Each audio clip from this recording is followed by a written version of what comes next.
Днес ще правя бижу за едно прекрасно момиче, като любимият ти цвят е лилав, затова нека и бижуто да бъде такова. Още от малко обичам да творя и рисувам, затова и днес реших да й направя такъв подарък. Тя ми подари ето това страхотно талисманче, за което много й благодаря. Ето го и него. Нека го покажа добре, не знам, не фокусира особено хубаво.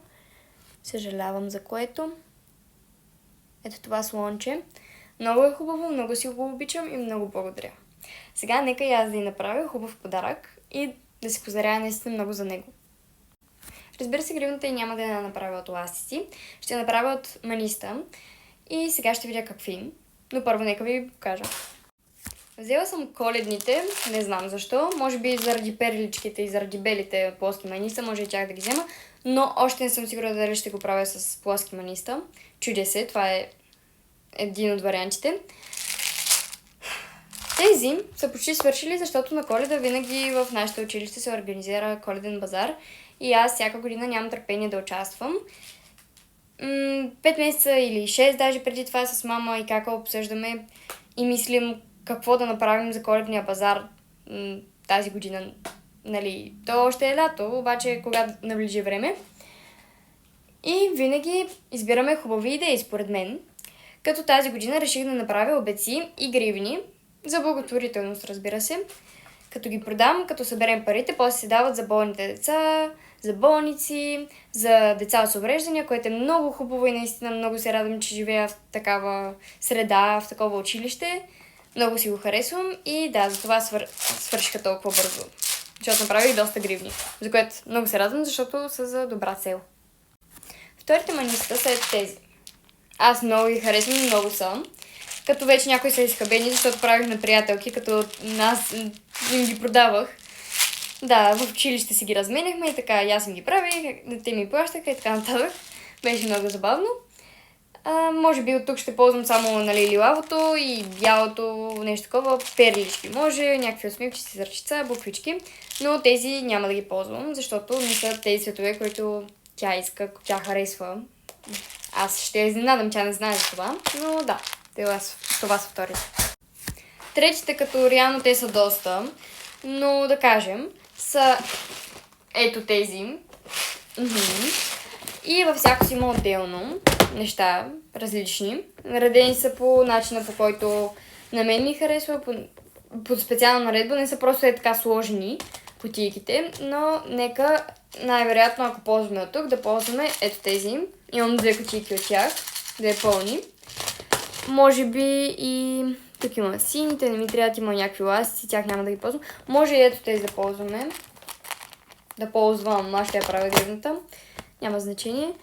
Тук има всякакви буквички, като са разделени по К, Л и така нататък, на английски са.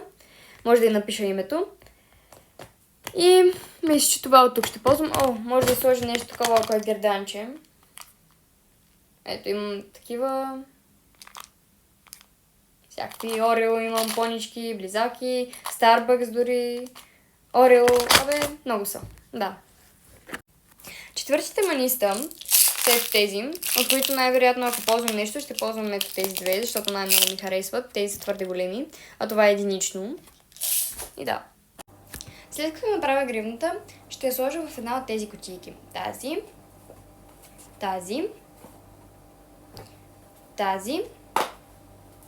или тази. Според зависи кои цветове ще преобладават. Ще се върна след като я направя, а нека сега започвам. Така, добре, направих я.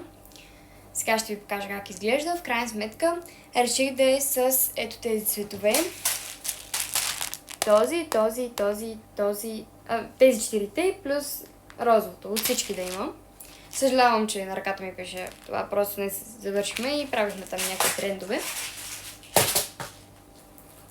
които са качени в Instagram.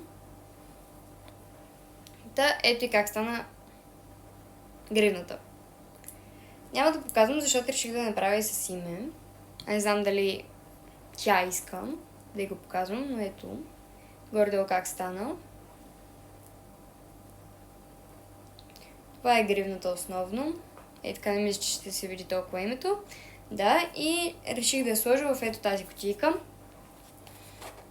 Ето така. Тя кутийката реално е направена, може и за обеци, тук има и за герданчета, за всякакви работи, но аз просто ще я поставя ето така вътре. Красиво и прилежно. Няма да ви покажа как стана, понеже ще видите името. А както казах вече, не знам дали тя иска да й го показвам. Така че да. Ето мога само ето така да направя. Сега затварям кутийката и официално съм готова. Това беше за днес. Ако ви е харесало, може да цъкнете един лайк. Ако имате някакви забележки, може да я пишете в коментарите. И ако имате някаква идея какво искате да ви покажа, какво искате да направя, да ви разкажа, ако искате нещо, някаква моя история, все пак животът ми не е толкова безинтересен. Има доста интересни работи, които не съм ви казала. Но аз ти първо почвам да снимам, да обработвам, да качвам и се надявам на всички да ви е харесало. Надявам се да нямате толкова забележки и до другия път.